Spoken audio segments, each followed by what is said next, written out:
तो आज हम लोग आगे बढ़ेंगे उसी मुरली में 10 दिसंबर 1978। ये मुरली थोड़ी बड़ी है तो कुछ एक बार और चलेगी, आज भी कंटिन्यू करेंगे। तो बाबा कल कह रहे थे कि फरिश्ते स्वरूप में हर एक को देखो, कार्य करते समय खुद को भी महसूस करो कि मैं फरिश्ता बनकर ये कर्म कर रही हूँ और जिससे बात कर रहे हैं वो भी फरिश्ता है। भंडारे का कार्य कर रहे हैं लेकिन स्थिति ऐसी महान हो। ऐसा भी समय प्रैक्टिकल में आएगा जो देखने वाले यही वर्णन करेंगे कि इतनी महान आत्माएं फरिश्ता रूप और कार्य क्या कर रही हैं? कार्य साधारण कर रही हैं। कार्य साधारण और स्थिति अति श्रेष्ठ। कैसा भी कार्य हो पर स्थिति बहुत हमारी ऊंची होनी चाहिए, और ऊंची करने की स्थिति का हमारा माध्यम बन जाता है रोज की मुरली में से कोई ना कोई स्वमान या कोई ना कोई स्मृति बुद्धि में अगर हम भिड़ाते रहेंगे और साथ साथ में अपने को फरिश्ता स्वरूप में रखेंगे तो ये स्थिति श्रेष्ठ बनेगी। बहुत सारी बातें, फिर ज्ञान का भी बात है कि ज्ञान को भी हम समझकर, जैसे कल बाबा ने बोला ना, सामना और सहन करने की शक्ति, संतुष्टता का पासपोर्ट लेना है तो क्या करना पड़ेगा? दो शक्ति की आवश्यकता है, समाने की और सहन करने की। ये दोनों जब तक नहीं करेंगे हम किसी को संतुष्ट नहीं कर सकते, और कोई मैं खुद को भी संतुष्ट नहीं कर सकती। तो इसके ऊपर भी चिंतन कर सकते हैं कि कैसे हम कोई सिचुएशन में सामने वाले को संतुष्ट करने के लिए मुझे समाना पड़ेगा और मुझे सहन करना पड़ेगा, तब जाके सामने वाला संतुष्ट होएगा। तो ये चीज बिल्कुल नेचुरल है। एडजस्ट क्या करते हैं हम लोग? एडजस्टमेंट करते समय तो यही करते हैं ना, आपको जैसे चाहिए मैंने अपने आप को वैसे एडजस्ट कर लेना है। तो ये चीज क्या हो गया? यही तो है, समा भी लेते हैं हम दूसरों के व्यवहार को या दूसरों के डिमांड्स को, और खुद के चीजों को भी संभाल लिए, आगे नहीं आने दिए, सामने नहीं आने दिए कि मेरे को ये इच्छा है, संभालिए इच्छाओं को। दूसरा, सहन कर लेते हैं, जैसी भी बात हो सहन कर लेंगे, नहीं मुझे बोलना नहीं, मुझे तो एडजस्ट करना है। तो एडजस्टमेंट, बस ये ध्यान रखना है एडजस्टमेंट करते करते हम अपने आप को दुखी ना कर ले, इसका ध्यान रखना है। क्योंकि अगर हम दुखी कर रहे हैं अपने आप को, तब मैं सहन नहीं कर रही हूँ, तब मैं समा नहीं रही हूँ, कहीं ना कहीं सप्रेशन हो रहा है। तो इसका ध्यान रखना है। जैसे सत्युगी शहजादियों की आत्माएं जब आती थी तो वो भविष्य के रूप प्रैक्टिकल में देखते हुए आश्चर्य खाती थी ना कि इतने बड़े महाराजे और कार्य क्या कर रहा है, क्या कर रहे हैं, है ना। ये ब्रह्मा बाबा की बात बता रहे हैं, विश्व महाराजा और भोजन बना रहे हैं। वैसे ही आने वाली आत्माएं यह वर्णन करेगी कि हमारे इतने श्रेष्ठ पूज्य इष्ट देव और यह कार्य कर रहे हैं। चलते फिरते इष्ट देव या देवी का साक्षात्कार स्पष्ट दिखाई दे। ये बाबा आगे का व्यूज बता रहे हैं, सीन बता रहे हैं कि ऐसे ऐसे सबको लगेगा साधारण व्हाइट वस्त्र में है पर उनको देवी देवता का रूप दिखाई देगा, है ना। तो ये चीज क्या होगा? बाबा कहते हैं हमारी स्थिति से होगा। अंत में पूज्य स्वरूप प्रत्यक्ष देखने लगेंगे, फरिश्ता स्वरूप प्रत्यक्ष दिखाई देने लगेगा। दो स्वरूप लास्ट में प्रत्यक्षता होगी, पहला फरिश्ता स्वरूप और दूसरा इष्ट देव इष्ट देवी का स्वरूप। उनको जो मानते हैं, मतलब वो जिनको मानते हैं, चाहे वो कोई दुर्गा माता के रूप में हो, काली माता के रूप में हो, कृष्ण के रूप में हो, तो वो उनके इष्ट हमारे में दिखाई देंगे उनको। जैसे कल्प पहले का भी गायन है, अर्जुन का साधारण सखा रूप भी देखा, लेकिन वास्तविक रूप का साक्षात्कार करने के बाद वर्णन किया कि आप क्या हो। ये कब की बात है? जब अर्जुन को श्री कृष्ण ने वो दिया, साक्षात्कार कराया, महाज्योति का अपना विराट रूप दिखाया, तो बोला तुम तो एक सखा थे मेरे, अब ये रूप भी तुम्हारा है, मतलब तुम इतने बड़े विराट रूप में विष्णु रूप का भी साक्षात्कार करा दिया उसको, और महाज्योति का भी दिखाया। जब देखा वहां से भी पेट नहीं भरा, तब क्या दिखाया? अपना विराट रूप के साथ साथ ज्योति का रूप दिखाया कि परमात्मा क्या है। तो बाबा बोले आप, तो फिर बोले अर्जुन ने वर्णन किया ना कि आप यह भी हो, क्या हो, इतना श्रेष्ठ, और ये साधारण सखा रूप, कृष्ण का रूप, सखा रूप। इसी रीति आपके भी साक्षात्कार होंगे चलते फिरते। दिव्य दृष्टि में जाकर देखे वह बात और है। एक अलग से कोई सपने में देख रहा है वो अलग बात है, पर बाबा कहते चलते फिरते दिखाई देगा। तो इससे हमको क्या लेना है, हम बाबा के बच्चों को क्या शिक्षा लेनी है, चलते फिरते हमको बाबा की याद में रहना है। कोई ना कोई स्वमान का अभ्यास या कोई ना कोई श्रेष्ठ स्मृति में चलना है हमको। पुरानी बातें या लौकिक बातों की स्मृति में नहीं चलना, पर चलना कैसे है, वॉक करते समय भी कहीं जा भी रहे तो अपनी श्रेष्ठ स्मृति में रहना है कि बाबा देखो मेरे को क्या बना रहे हैं। कोई भी स्मृति हो, मैंने एक एग्जाम्पल दे रही हूँ कि देखो बाबा हमको क्या बना रहे हैं। फिर कभी क्या है, मैं वैसे कल का जो थीम था, कल का जो मुरली था, उस हिसाब से ही सोच चलाते हैं ना हम लोग, तो क्योंकि वही होमवर्क होता है हमारा। तो मैं वानप्रस्थी आत्मा हूँ। सच में इस ड्रामा में, इस चक्र में कितने सालों से, कितने जन्मों से जन्म पाठ बजाए जा रही हूँ मैं आत्मा, मैं वानप्रस्थी हूँ। अब समय आया है घर लौटने का। तो ये भी हमारी क्या करेगी, हमारी स्थिति को वैरागी बनाएगी, तपस्वी बनाएगी। यहाँ की चीजों से मन नहीं लगेगा, आकर्षित नहीं करेगी। हम रोड पे भी चलेंगे ना तो भी कोई चीज आकर्षित नहीं कर सकती, क्योंकि मैं तो वानप्रस्थी के थॉट्स में चल रही हूँ ना। तो वो चीज स्थिति बनाती है हमारी, हमको शक्तिशाली बनाती है।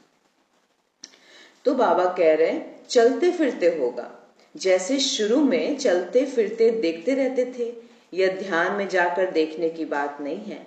जैसे एक साकार बाप का आदि में अनुभव किया, वैसे अंत में अभी सबका साक्षात्कार होगा। उस समय तो केवल ब्रह्मा बाबा का साक्षात्कार हुआ, उनको देखते ही उनको कृष्ण दिखाई दिया, विष्णु दिखाई दिया।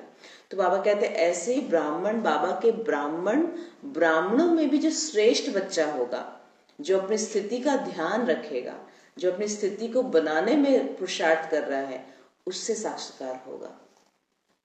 एकदम लगेगा मेरे इष्ट को मैं देख रहा हूं, ऐसा अनुभव होगा। यह साधारण रूप गायब हो जाएगा और फरिश्ता रूप या पूज्य स्वरूप दिखाई देगा। साधारण नहीं दिखाई देंगे, फिर फरिश्ता दिखाई देंगे या तो पूज्य स्वरूप दिखाई देंगे। जैसे शुरू में आकारी ब्रह्मा और श्री कृष्ण का साथ साथ साक्षात्कार होता था। ब्रह्मा को भी देख रहे हैं, साथ साथ में कृष्ण को भी देख रहे हैं, और मम्मा को देखकर, मम्मा को अभी भी देख रहे साधारण में, अभी देख रहे दुर्गा रूप में, है ना, शक्ति स्वरूप में। तो ऐसे हुआ है। तो वैसे अभी भी यह साधारण रूप देखते हुए भी दिखाई ना दे। आपके पूज्य देवी या देवता रूप या फरिश्ता रूप देखे, लेकिन यह तब होगा जब आप सबका पुरुषार्थ देखते हुए न देखने का हो। नोट करिए, कौन सा पुरुषार्थ? दुनिया को देख भी रहे हैं पर नहीं देखने का पुरुषार्थ। बुद्धि में कुछ जा नहीं रहा है, देख रहे हैं, आंखें तो खुली है ना, चलेंगे तो आंखें तो खोल के चलना पड़ेगा ना, आंखें थोड़ी बंद करेंगे, पर देखते हुए ना देखना। तो देखते हुए ना देखना कैसे होगा? जब मन बुद्धि को वहां से हटाकर मन बुद्धि में स्मृति कुछ और चल रही हो। ऐसा होता है ना, आप मेरे से बात कर रहे हैं, ठीक है, बात करते करते आप कहीं और चले गए, मतलब मन बुद्धि से मेरे सामने बैठे हैं, मैं जो बोल रही हूँ ना आपको सुनाई देता है ना आपको दिखाई देता है, आप मन बुद्धि से कहीं और है। फिर हम बोलते हैं ना, क्या हुआ माता जी, आप मेरे को देख रहे हैं, आप सुन रहे हैं मैं क्या बोल रही हूँ? तो वो बोलेंगे नहीं, मैं थोड़ा सा ना कुछ और बात सोचने लग गई, है ना। तो ये क्या हो गया? देखते हुए ना देखना, सुनना। तो ये तो कुछ नेगेटिव बात में हो सकता है, पर हम लोग क्या करना है, बाबा कहते हैं पॉजिटिव बात में, यानी कि बाबा की बातों में, बाबा के बताए हुए शब्दों में अगर हम खोए हुए रहेंगे तो देखते हुए ना देखना, सुनते हुए ना सुनना, वो स्थिति आ जाएगी। तभी अनेक आत्माओं को भी आप महान आत्माओं का ये साधारण रूप देखते हुए भी नहीं दिखाई देगा। तो ये कब कर सकते हैं, ये मैटर करता है। अब जहां पर आपकी अटेंशन की जरूरत है, खाना बना रहे हैं, दूध उफन रहा है तो दूध के सामने खड़े हैं, अब वहां पर हमको लॉस्ट नहीं होना है, वहां तो अलर्टनेस चाहिए, वहां पर गुणों के साथ हमको सेवा करनी है कि हमारा पूरा ध्यान भोजन में हो, हमारा पूरा ध्यान जो कार्य कर रहे हैं उसमें, वहां तो अटेंशन की जरूरत पड़ेगी, ऐसे नहीं वहां लॉस्ट हो जाना है। ये सब कब की बात बता रहे बाबा? चलते फिरते हो गया, मार्केट में हो गया, या फिर कहीं पर हम लोग ऐसे हैं जहां पर चिंतन चल रहा है, कुछ चल रहा है जहां मेरा कोई इन्वॉल्वमेंट नहीं है, वहां पर हम अपनी स्मृति को श्रेष्ठ कर सकते हैं, वहां पर तब जाके हम चलते फिरते ये कार्य कर पाएंगे। नहीं तो ऐसे थोड़ी सब जगह काम कर रहे हैं, वहां अटेंशन देना है और हम लॉस्ट है, नहीं मैं बाबा को याद कर रही हूँ, मैं ये कर रही हूँ, तो उससे तो वो तो सही नहीं हुआ ना। तो तभी अनेक आत्माओं को भी आप महान आत्माओं का यह साधारण रूप देखते हुए भी नहीं दिखाई देगा। आंख खुले खुले 1 सेकंड में साक्षात्कार हो जाएगा। ऐसी स्टेज बनाने के लिए विशेष अभ्यास बताया कि देखते हुए भी न देखो, सुनते हुए भी न सुनो, एक ही बात सुनो और एक बिंदु को ही देखो। एक ही बात सुनो और एक बिंदु को ही देखो। विस्तार को न देख, सार को देखो। विस्तार को न सुनते हुए सदा सार को ही सुनो। ऐसे जादू की नगरी यह मधुबन बन जाएगा। तो सुना मधुबन का महत्व और मधुबन निवासियों का महत्व। तो ये थी बाबा की मुरली, जहां पर बाबा ने ये पूरा बताया कि कैसे देखते हुए न देखना, सुनते हुए न सुनने का क्या प्रभाव पड़ेगा। मधुबन की शक्ति सेना अर्थात विशेष आत्माओं की सेना। हर एक अपनी विशेषता को अच्छी तरह से जानते हो। विशेषता के कारण ही विशेष भूमि के निवासी बने हो, तो ये खुशी रहती है। खुशी रहती है कि हम विशेष आत्मा हैं और बाबा ने तभी चूज किया मुझे। ऐसा लगता है मैं विशेष आत्मा हूँ। फोटो में कोई में भी कोई सबसे विशेष। वो तो एक बाबा बताया, से भी बहुत भाग्यशाली है दीदी। वो तो बताया बाबा ने कि फोटो में कोई, पर खुद में एक विशेषता नजर आती है कि हाँ बाबा मुझे आपने चूज क्यों किया होगा। ये सब आप लोग अपने आप को एनालाइज करिएगा कि मुझे बाबा ने चूज क्यों किया। हाँ जी आती है दीदी। अब बाबा के बनने के बाद बहुत खास फील होता है अपने लिए। खास फील होता है। हाँ। पहले हम नॉर्मल सा समझते थे कि हम नॉर्मल इंसान हैं। आज तो पूरे अमृत बेला यही पूरा विश्वास बैठा था कि हाँ हम विशेष आत्मा है, बाबा के बच्चे हैं। आज पूरा बेला यही विश्वास रहा, तो बहुत पावरफुल। अभी जब जाते हैं मिलते हैं किसी से सामने वाले से, तो हमें जो मुरली से ज्ञान मिलती है, तो जब देखते हैं कि वो पूरा ऑपोजिट बोल रहा है, मतलब उसको पता ही नहीं है कुछ, मतलब कोई दूर दूर तक कुछ भी नहीं पता है कि क्या है नहीं, तब लगता है कि सच में कितने स्पेशल है हम, कि ये इनको भी तो चूज कर सकते थे ना, बट वो नहीं हुए, हम हैं, मैं हूँ। तो बहुत फील होता है, बहुत अच्छा, बहुत बढ़िया। तो एकदम ऑपोजिशन सामने दिखाई देता है और उतने में लगता है सच में बाबा ने इसको चूज नहीं किया, मुझे चूज किया है ना। सच में ये तो देखिए दीदी, बुद्धि ये लोग कितना भी समझाओ नहीं समझेगा। बाबा ये जल्दी समझाते हैं, एक एक बात को बिलीव होता है बाबा का, एक बात भी लगता है कि गलत नहीं है। हम लोग को हर बात गलत लगता है। समझ भी है ना, बुद्धि ठीक बोले कि हम लोग की क्या होते हैं, हमारे तो हमको बाबा इतना समझा रहा है हम समझ लिए, पर उनकी बुद्धि का ताला खुलता ही नहीं है, उनको समझाओ तो भी नहीं। पर उसमें भी कोई दोष नहीं है, क्योंकि देखिए हर एक आत्मा का तो पार्ट है ना। अब सब कोई अगर सत्युग त्रेता के हो जाएंगे तब तो फिर वहां तो लंबी लाइन लग जाएगी ना वहां पर। तो बाबा ये भी बात बोलते हैं ना, सत्युग त्रेता की तो कोई फोटो में कोई, क्योंकि 900 करोड़ में से ओनली 33 करोड़ यानी कि 33 करोड़, वो भी टोटल जो लास्ट त्रेता में आएंगी ना, उसको मिलाकर 33 करोड़ देवी देवताओं का गायन है। तो 33 करोड़ ही देवी देवता बनेंगे, बाकी और थोड़ी सा कोई बनेगा। और उसमें भी जो बहुत श्रेष्ठ होंगे वो तो बहुत ही कम होंगे। 33 करोड़ तो अंतिम वाली गिनती है ना, देखा जाए तो और कम। तो इतनी करोड़ आत्माएं ही केवल बाबा को पहचानेगी, स्वयं के कर्मों को जानेगी, आत्मा को जानेगी, और श्रेष्ठ कर्म का जो पुरुषार्थ है वो तो और कम आत्मा करेगी। सत्युग वाली आत्मा तो और कम होगी ना, क्योंकि पुरुषार्थ कितने कम लोग करेंगे। देखिए ज्ञान कितनों को मिलेगा, पर पुरुषार्थ कितने लोग कर रहे हैं, ये भी सोचने की बात है। अगर मैं पुरुषार्थ कर रही हूँ बाबा के अपने खुद को ट्रांसफॉर्म करने के लिए, खुद को परिवर्तन करने में लगी हुई हूँ, तो ये तो बहुत बड़ा भाग्य बाबा ने ऐसे ही दे रखा है प्लेटर में कि देखो तुम सबको को तो ज्ञान मिला, इतनों को ज्ञान मिला, पर तुम पुरुषार्थ कर रहे हो, मैं पुरुषार्थ कर रही हूँ। तो इसका भी गुमान नहीं रखना है, पर इसको और बढ़ाना है। हाँ बाबा आपने मेरे को ये टाइटल दिया है तो मेरे को इसको और करना है, आगे बढ़ना है। तो ये मेरे लिए एक स्वमान हो जाता है, अहंकार नहीं, अभिमान नहीं, पर स्वमान नहीं है, शुद्ध अभिमान है कि थैंक यू बाबा, आपको मेरी बुद्धि के लिए भी, अपने को भी, बुद्धि को भी थैंक यू करिए कि थैंक यू बुद्धि समझने के लिए, ज्ञान को। नहीं तो कभी कभी कोई अहंकार के वश समझता भी नहीं है जानबूझ के कि नहीं मैं क्यों समझूं, ऐसा है ना। तो बाबा कह रहे हैं आप ऐसी विशेष आत्मा हो। हाँ, मैं कभी कभी ऐसे बोल देती हूँ, कुछ भी ऐसा सिचुएशन आता है तो मैं बोल देती हूँ मैं बाबा की बच्ची हूँ, मुझसे मैं गलती करूंगी नहीं और मुझसे मेरे साथ कुछ गलत होगा नहीं, मेरे से हमेशा पॉजिटिव ही। तो पता नहीं है अहंकार है या क्या, बट ना ना ना ना, ये तो ठीक है, ये तो अटेंशन दे रहे हैं आप अपने आप को, ये तो अहंकार थोड़ी है। ये तो आप अपने आप को अटेंशन भी दे रहे हैं, निश्चय के आधार पे कॉन्फिडेंस दिला रहे हैं कि मैं तो बाबा की बच्ची हूँ, मुझसे गलती नहीं हो सकती। तो ये तो गुड साइन है, इसमें कोई अहंकार की बात नहीं है। अहंकार तब होता है जब आप बूस्ट कर रहे हैं, दूसरों को नीचा दिखा रहे हैं और खुद को ऊंचा दिखाने की कोशिश कर रहे हैं, है ना, बूस्ट अहंकार वहां पर आता है। तो जिस कारण विशेष पाठ मिला है हमको, बाबा कह रहे हैं हम विशेष आत्माएं हैं, इसीलिए विशेष पाठ मिला है। सदा पुण्य भूमि और श्रेष्ठ आत्माओं के संग का विशेष पाठ यह कम भाग्य नहीं है। अब ये बाबा बोल रहे हैं इसमें भी मधुबन निवासियों को जो भाग्य मिला, सोचिए कितना बड़ा भाग्य मिला है। वो तो वातावरण भी वैसा मिला, संग भी वैसा मिला, संग भी कोई नहीं, सारे हंसों का संग मिल रहा है उनको।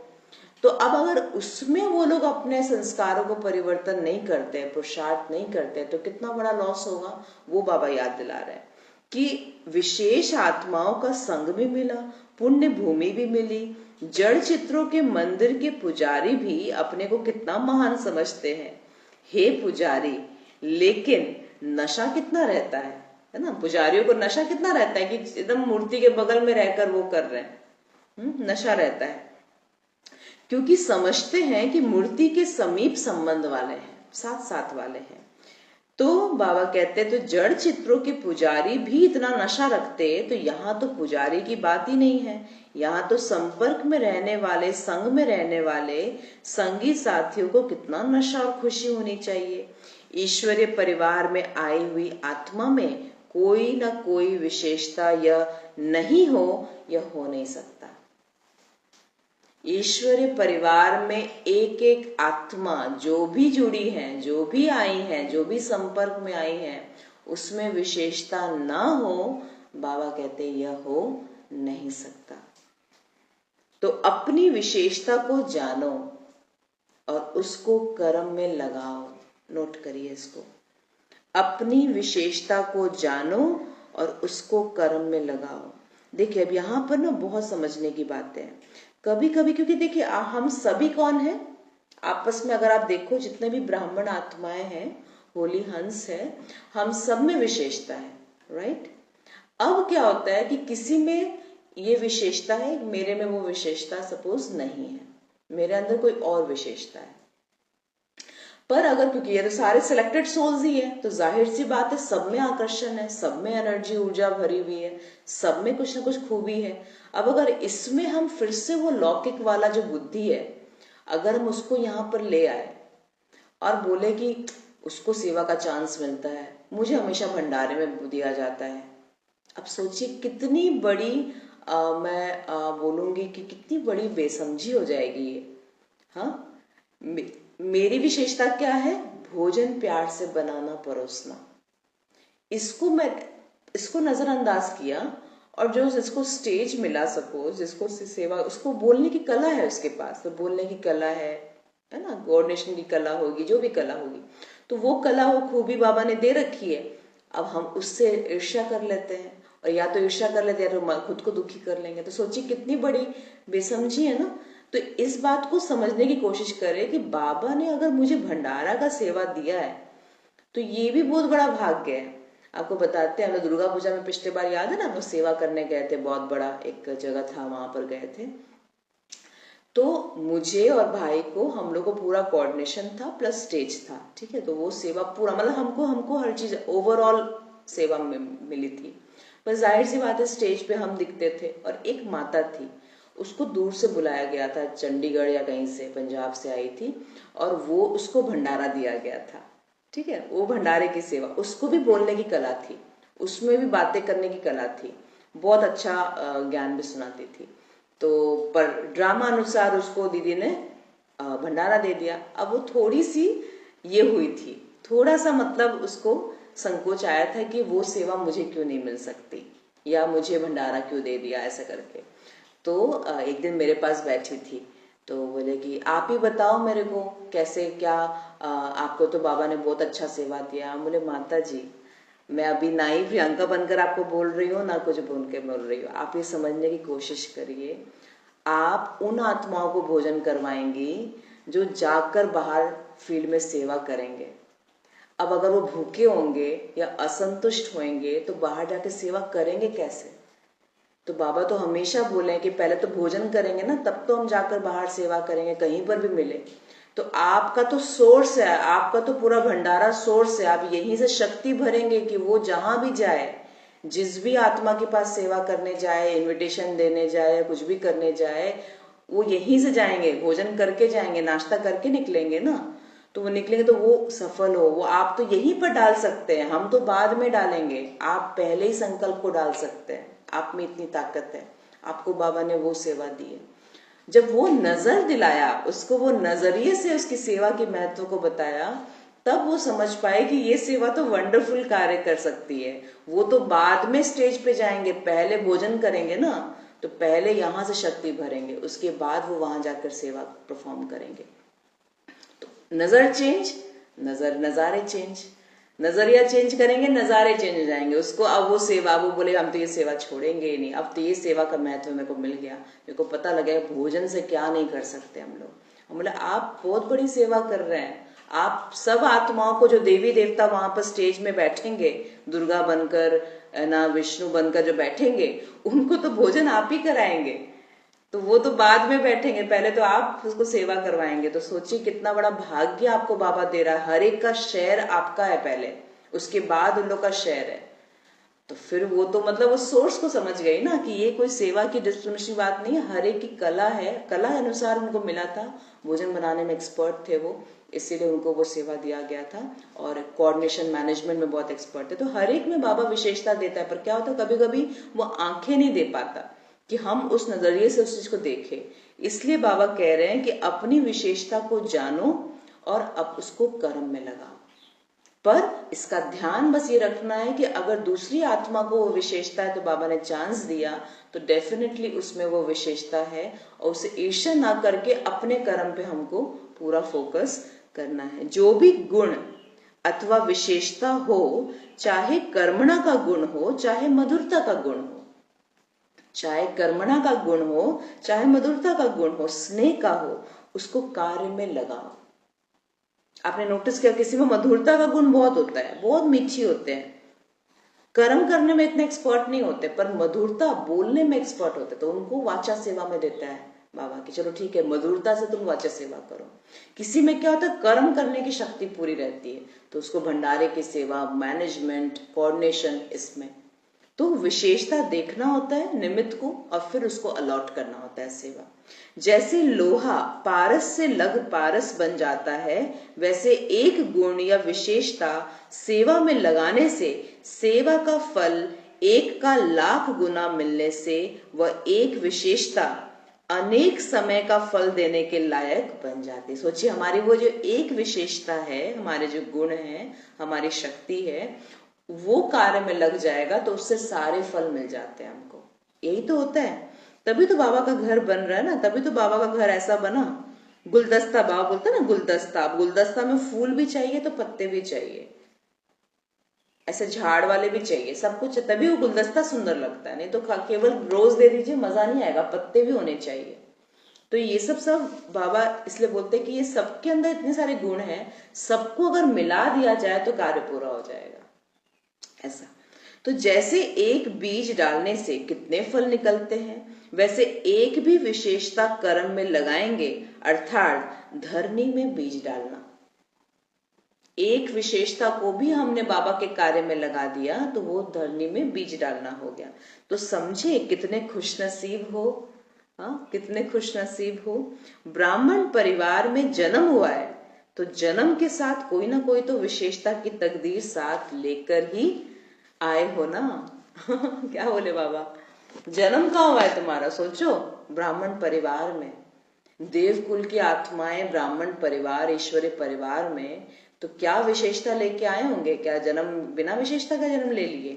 सिर्फ अंतर यह हो जाता है कि उसको कार्य में कहां तक लगाते हो, ये इंपॉर्टेंट है। वही तो बोले ना, अपनी विशेषता को हम देखते नहीं है और किसी और के विशेषता को देख के फिर हम ईर्ष्या में आ जाते हैं, तो अपना भी नुकसान हो जाता है इसमें बहुत बड़ा।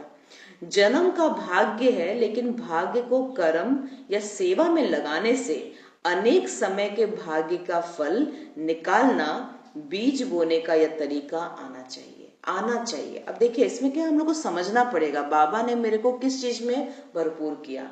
अगर तन से मैं बहुत ही एक्सपर्ट हूं, तन से बहुत स्ट्रांग हूं, तन को सेवा में लगाए। धन से मैं स्ट्रांग हूं, बाकी चीज नहीं कर पा रही हूं, पर धन से मैं सफल हूं, बाबा ने दिया है मेरे को इतना सक्षम धन को लगाइए। बीज बोना पड़ेगा ना कहीं, तो किसी चीज में तो बीज बोए। तो विशेषता हर एक की अलग अलग, किसी में बोलने की सेवा कला है, उसमें उसको लगाएंगे सेवा में। किसी में क्या होता है, कॉन्टैक्ट्स की सेवा होती है, मतलब हम बोलेंगे नहीं पर मेरा कॉन्टैक्ट्स बहुत है, बहुत लोगों से, हम आपको मिलवा देंगे उनसे। हो क्या ना, सहयोग मिल गया, जिसको है, जिसको आता है उसको मिलवा दिए, तो ये कॉन्टैक्ट्स की सेवा हो गई, संबंध संपर्क की सेवा। हाँ, वो कुछ फिजिकली करेगा नहीं, पर ये सब सेवा का और बहुत अच्छा कर। किसी को भोजन बनाने की सेवा, विशेषता बहुत है, मैनेजमेंट की सेवा, संयम बहुत है, पेशेंस बहुत है, तो वहां लगाएंगे। तो यहाँ दोनों बात है, एक बाहरी स्किल भी होता है और एक अंदर का गुण भी होता है। संयम हो गया, सूक्ष्म मधुरता हो गई, ये सारे गुण भी चाहिए। तो हर चीज को देखकर निमित्त डिसाइड कर लेता है कि हाँ, इसको इसमें लगा दो, इसको इसमें लगा दो। पर हमको भी कभी कभी क्या होता है, जाकर दीदी को बताना है कि दीदी कभी इस लायक कोई सेवा हो तो आप बोल सकते हैं, ये मैं आसानी से कर सकती हूँ, क्योंकि उनको पता नहीं होगा तो वो कैसे आपको फिक्स करेंगे, ये बात भी होती है। तो बीज बोने का यह तरीका आना चाहिए, हमको निकालना पड़ेगा कि कैसे हम सेवा करें। फल तो अवश्य निकलेगा। बीज बोना अर्थात विशेषता रूपी बीज को सेवा में लगाना। लिखिए इसको, बीज बोना अर्थात विशेषता रूपी बीज को सेवा में लगाना। यहाँ तो सब सदा भाग्य के तख्त नशीन है। जिस भाग्य के लिए कल्प पहले की यादगार में भी अब तक 1 सेकंड का समीप रहना भी महान समझते हैं, तो जो प्रैक्टिकल में है उनकी तो खुशी है ना, उन्हीं का भाग्य कितना श्रेष्ठ है। तो श्रेष्ठता को सामने रखने से व्यर्थ बातें समाप्त हो जाती है। श्रेष्ठता को सामने रखने से व्यर्थ बातें समाप्त हो जाती हैं। आपकी श्रेष्ठता बहुत है, आप में ये गुण बहुत है। जब हम इसको सामने लाएंगे तब आप में अगर 1-2 कमजोरी भी होगी ना, उसको हम नकार सकते हैं। पर हम एक छोटी सी कमजोरी का इतना बड़ा सीन क्रिएट करते हैं कि आप ये करते हो, आप वो करते हो, पर आप जब देखो कि उस आत्मा की विशेषता कितनी है, नजर ही चेंज, वही बोलता है नजरिया चेंज, नजारे चेंज, एकदम वो व्यक्ति चेंज लगने लग जाएगा। आपको लगेगा सच में कितना महान आत्मा है, कितनी विशेषता है, खाली फालतू का में। कल मैं ऐसी एक रील देख रही थी भाइयों के बारे में, मतलब जो मेल चोला है, हस्बैंड्स है या जो पापा है ना, जो मेल मेंबर्स होते हैं सोसाइटी फैमिली के, बोले कभी भी उनको कोई अप्रिशिएट नहीं करता, हमेशा उनको एक नजर से देखा जाता है कि वो आदमी है ना, वो मेल है, पर उनको कभी उस नजर से नहीं देखा कि वो एक छतरी के समान है। छतरी मतलब क्या होता है, छतरी होता है कि वो जो छाता को पकड़ के मेरे, छतरी मतलब वो जो उनको बाहर के सारे वेव्स से, बारिश से, तूफानों से छुड़ाते हैं, बचाते हैं। तो वो एक सेफगार्ड का काम कर रहे हैं, पर कभी भी हम उनको नजर से नहीं देखते, हमेशा देखते हैं इनका तो फर्ज बनता है, कमाना ही है। पर आज वो कमाने के चलते अपने कितने टर्मोइल में जा रहे हैं, कितने ज्यादा अंदर में तूफान चल रहा है उनका, सिर्फ कमाने के लिए। तो वो चीज के भाव को हम कभी नहीं समझते कि वो कितना, वो उस एंगल से मेहनत कर रहे हैं। हम सिर्फ देखते हैं कि हम कितना काम कर रहे हैं, हम कितना सब कुछ कर रहे हैं, पर वो कितना कर रहे हैं कमाने के लिए, कितनी मेहनत कर रहे हैं। तो वो एंगल से उनको कभी नहीं देखते, और हमेशा उनको देखा जाता है कि वो तो पुरुष है, वो तो ऐसे है, वो तो वैसे है ना, जो नेगेटिव एस्पेक्ट दिखाया गया है। तो सोसाइटी के हर एलिमेंट्स को, हर आत्मा को, हर रोल को अप्रिशिएट करना चाहिए। चाहे वो डॉक्टर हो, चाहे वो हस्बैंड हो, चाहे वो फीमेल का वो घर संभालना हो, चाहे वो नौकरी करना हो, हर रोल का महत्व है।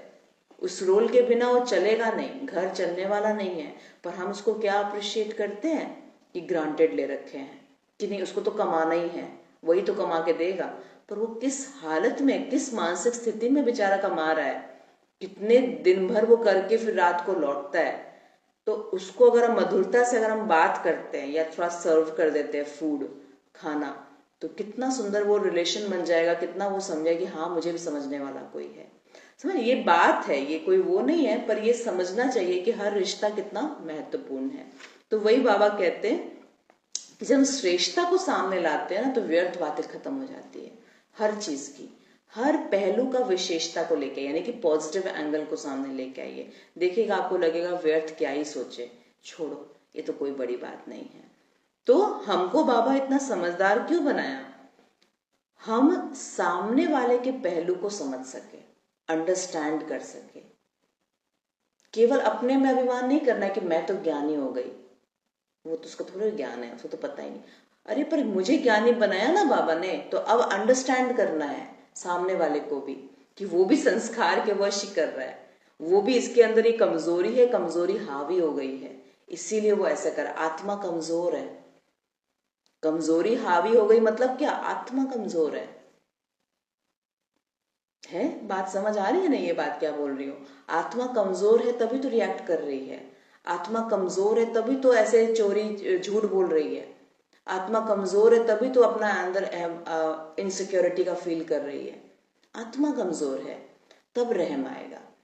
संस्कार तो हावी हो गया, आत्मा कमजोर हो गई, तो फिर क्या हो गया? इसीलिए ये दृष्टि, ये वृत्ति, अंडरस्टैंड, मैं ज्ञान स्वरूप आत्मा हूं, ये बहुत बड़ी जिम्मेवारी है। ये अभिमान की बात नहीं है। ये देखा जाए तो बाबा ने ताज पहना दिया है, ऐसा ताज पहनाया है कि अब हर चीज को समझो, हर चीज को समझो, अब तुम्हारी जिम्मेवारी है हर चीज को समझने की। तो ये कम रिस्पॉन्सिबिलिटी भी है, तो अभिमान, शुद्ध अभिमान भी है कि मैं विशेष आत्मा हूं। इष्ट देव क्या होते हैं? इष्ट देवी क्या होती है बताइए? इष्ट देवी कोई क्यों मानता है? कोई किसी को कोई इष्ट क्यों मानता है? में विशेषता होते हैं। और थोड़ा सा और एक्सप्लेन करिए, किसी को कोई इष्ट क्यों बनाता है? अपना पूर्वज क्यों बना देता है?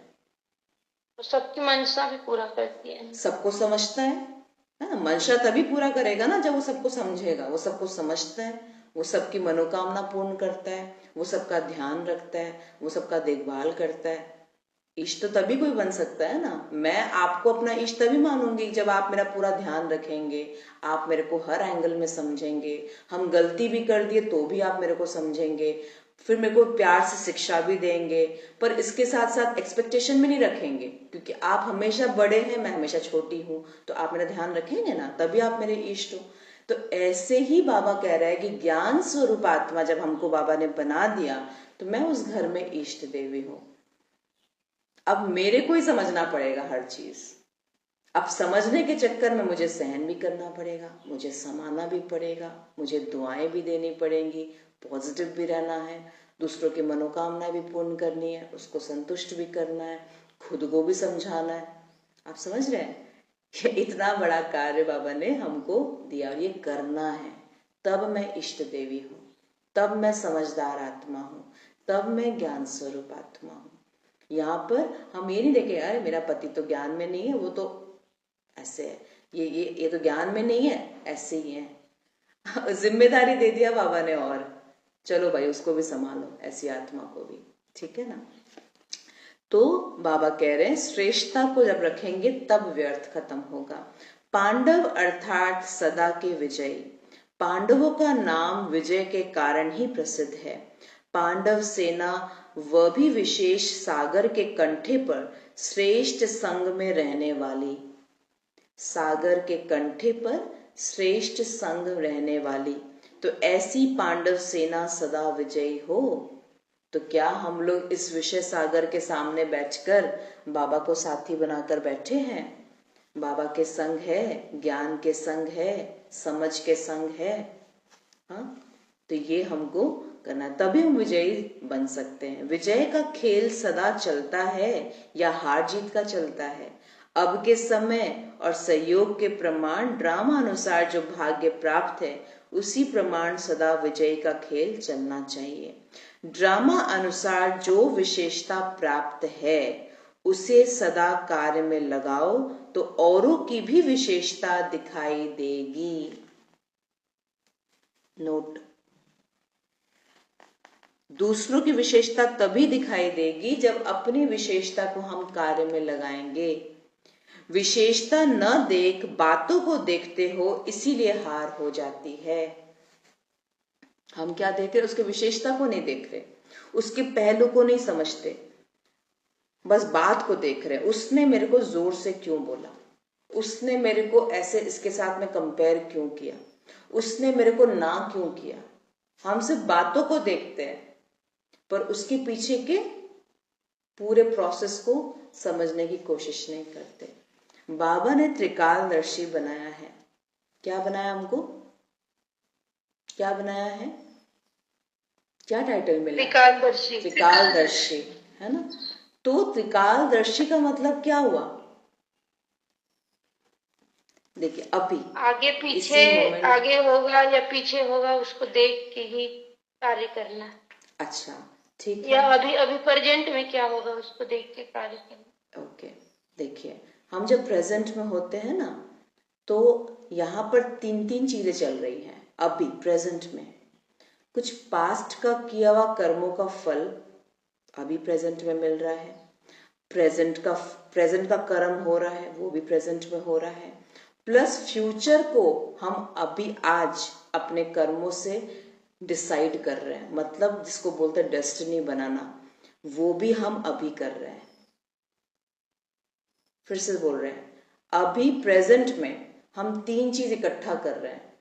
पास्ट का भी फल आ रहा है, कुछ हिसाब किताब भी आ रहा है, अभी हम कर्म कर रहे हैं, और प्लस आगे क्या करना है उसका भी डेस्टिनी हम अभी क्रिएट कर रहे हैं, क्योंकि जैसा कर्म बोएंगे वैसा फल मिलेगा। तो तीनों चीज का त्रिकालदर्शी हम अभी है। कब है? संगम पर है। संगम कब है? अभी है। अभी मतलब अब, आज, इसी मोमेंट, ये संगम है। इसमें मैं बीज बो रही हूं, इसमें साथ साथ में पुराना भी आ रहा है। तो ये पूरा चीज तीनों को लेकर मैं त्रिकालदर्शी आत्मा हूं। तो आप अभी का, अब का जो रिएक्शन है मेरा, या जो भी कर्म है, वो मेरा या तो पुराना हिसाब किताब को चुकतू करेगा, या तो पुराना हिसाब किताब को बढ़ाएगा, या तो नया हिसाब बनाएगा, और या तो आगे के लिए मेरे को डिसाइड करेगा कि अब आगे क्या होगा मेरा। तो समझ रहे? इसलिए हम त्रिकालदर्शी हैं, इसलिए हमको त्रिकालदर्शी बताया गया, क्योंकि हम प्रेजेंट में हर चीज को चेंज कर सकते हैं।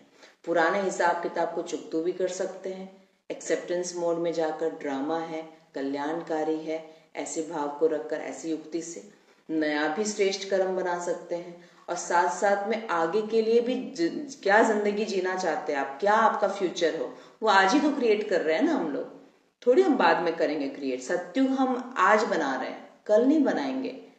आज जैसा संस्कार बनाएंगे वो मेरा सत्युग में जाएगा, मैं वहीं पर जाऊंगी तभी।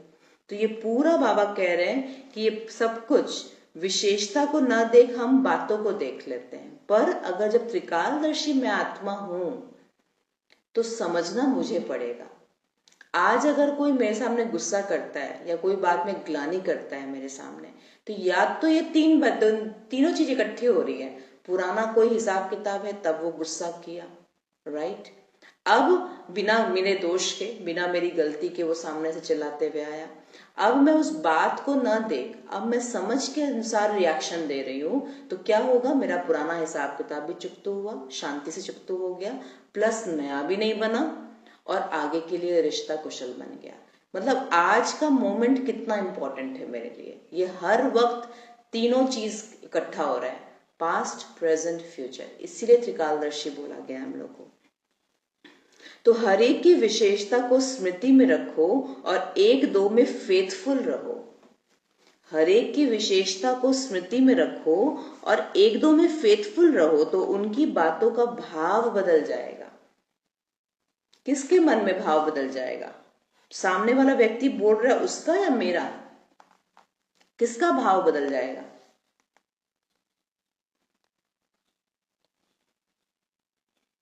बातों का भाव अगला दे दीजिए, अगला ना, अगला कैसे भाव बदलेगा?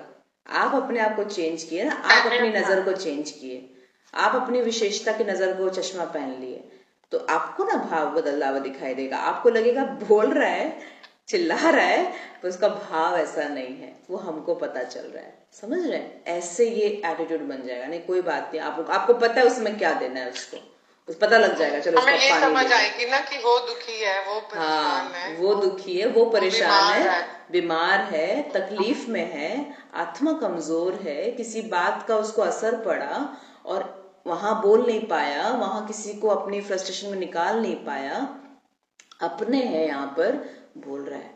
तो फिर क्या होता है, मदर का नाम बच्चे को बोलेंगे कोई बात नहीं पापा थोड़ा सा डिस्टर्ब है ना, पापा थोड़ा सा वो है ना, कोई बात नहीं, ठीक है। ऐसे करके बच्चों को भी हम सांत्वना दे रहे हैं और फिर बाद में उसको बाद में ठंडा होता है तो फिर बाद में समझाए या पानी दे या जो उसको पसंद है वो दे, समझे। तो ये एटीट्यूड बनाना पड़ता है ना। तो ये चीज माँ बोलते हैं फेथफुल। और ये सिर्फ पति पत्नी की बात नहीं, ये हर रिश्ते की बात है, हर चीज की बात है ना। आप देखो, आपने जोर से चिल्लाया, मैं भी अगर जोर से रेस करके बोलूंगी ना तब आपको गुस्सा आएगा, तब और बढ़ेगा। द मोमेंट मैं थोड़ा शांत होकर मैं समझ पा रही हूँ मेरी गलती है, अब देखिएगा ठंडा हो जाएगा व्यक्ति सामने वाला। बस आपसे मुंह से इतना ही सुनना चाहता है वो कि हाँ मेरी गलती है, मुझसे आगे से ध्यान रखेंगे। मेरी गलती नहीं है, मुझे पता है, पर मेरे लिए इंपॉर्टेंट क्या है, ये अभी का सिचुएशन। इसको अगर शांत कर देंगे मेरा पुराना हिसाब किताब भी चुकता होगा और नया भी नहीं बनेगा और आगे के लिए भी मैं सेफ गार्ड हो गई। ये मेरे एक शब्द बोलने से तीनों काम इकट्ठा हो गया। अब सोचिए कितनी बड़ी बात हो जाएगी। मेरे पति को जब गुस्सा आता है ना, तो बच्चों के ऊपर अगर कुछ कह रहे हैं तो वो 3 है मेरे बच्चे, तो वो एक इधर साइड से ऐसे निकल के जाएंगे और इशारे से जिसको डांट पड़ रही होगी ना तो अपने कान पे हाथ रखते हैं, कहते हैं सॉरी मांग और काम खत्म कर। सॉरी मांगो और काम खत्म करो। हाँ मतलब कभी होता है ना, वो सिर्फ नहीं मांगेगा, उतनी देर आधा घंटा लेक्चर सुनना पड़ेगा। फटाफट कह दे सॉरी सॉरी सॉरी 4 बार कह दे, तेरा क्या जाना है। क्या जाना है ना। ये समझदारी है और कुछ नहीं। जब हमको पता लग गया संस्कार है सामने वाले का, तो फिर इस तरीके से युक्ति से उसको अवॉइड कर सकते हैं, है ना। तो बाबा कह रहे अगर आपस में ही 2 मित्र होते हैं और उनके बीच तीसरा उनकी कुछ ग्लानि करने आता है तो वह उसके भाव को बदल देते हैं ना।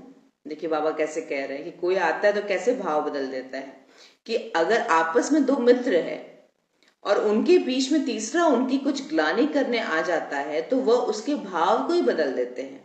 जैसे आपको कोई ब्रह्मा बाबा के लिए कहे कि यह क्या, यह तो गाली देते हैं, लेकिन तुम उन्हें निश्चय से समझाएंगे ना कि यह गाली नहीं है, यह तो स्पष्टीकरण है।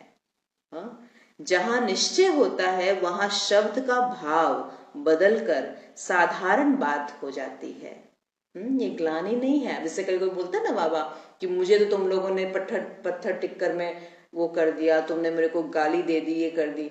तो अगर कोई नया कोई सुनेगा मुरली तो उसको तो ये लगेगा भगवान आपके ऊपर इल्जाम लगा रहे हैं, ऐसे कर रहे हैं। नहीं, ये तो बाबा स्पष्ट कर रहे हैं, ये तो बाबा बता रहे हैं कि क्या चीज सही है, हमने क्या गलत किया, ये बता रहे हैं। बाकी थोड़ी बाबा कोई गाली देता है किसी को। तो ये बोलने की बात जहां निश्चय होगा हम उसको स्पष्ट करने की कोशिश करेंगे। तो हरेक की विशेषता को देखो तो अनेक होते हुए भी एक दिखाई देंगे। अपना परिवार है ना। इसीलिए बाबा कहते हैं ब्राह्मण परिवार में भी अपना देखो। लौकिक में तो फिर भी अपनापन आ जाता है, तो ब्राह्मणों के बीच में अपनापन नहीं आता। तो अपनापन आने के लिए क्या है, बाबा का बच्चा है, बाबा का मीठा बच्चा है। देखो जैसे मैं विशेष आत्मा, ये भी विशेष आत्मा है, क्योंकि बाबा ने इसको चूज किया है। इसलिए एक मत संगठन हो जाएगा। कोई किसी की ग्लानि की बातें सुनाए तो उसे टेका देने के बजाय सुनाने वाले का रूप परिवर्तन कर दो। अब क्या बोल रहे बाबा, अगर कोई आपको पास कोई शिकायत लेके आया है तो उसको ऐसी शिक्षा दो कि उसका भी भाव बदल जाए कि देखो भाई, ये वो आत्मा है, वो अपना पार्ट बजा रही है, आप उसमें क्यों पढ़ रहे हो, आप उसमें क्यों कर रहे हो, उसको शुभ भावना दो, वो कमजोर आत्मा है, तभी तो ऐसा कर। तो जब उसके भाव को बदल देंगे तो उसके लिए भी आसानी हो जाएगी। तो बाबा कह रहे ऐसे ऐसे बातों को बताकर, विशेषता को बताकर भाव को परिवर्तन करो, अर्थ में भावना परिवर्तन कर दो। यह अभ्यास चाहिए, नहीं तो एक की बात दूसरे से सुनी और दूसरे की तीसरे से सुनी और फिर यह व्यर्थ बातें का वातावरण में फैलती रहती है, जिस कारण पावरफुल वातावरण नहीं बन पाता। ये बाबा बता रहे संगठन में कैसे रहना है हमको। साक्षात्कार मूर्त भी नहीं बन पाते, नहीं सकेंगे ना। इसलिए सदैव सबके प्रति शुभ भावना, कल्याण की भावना हो। एक दो की ग्लानि की बातें सुनना टाइम वेस्ट करना है। एक दूसरे का खबर लेना, एक दूसरे का कमी कमजोरी को डिस्कस करना, बाबा कहते हैं टाइम वेस्ट है। कमाई में वंचित हो जाना है, कमाई से वंचित हो जाना है। अगर परिवर्तन कर सकते हो तो सुनो, नहीं तो सुनते हुए भी नहीं सुनो।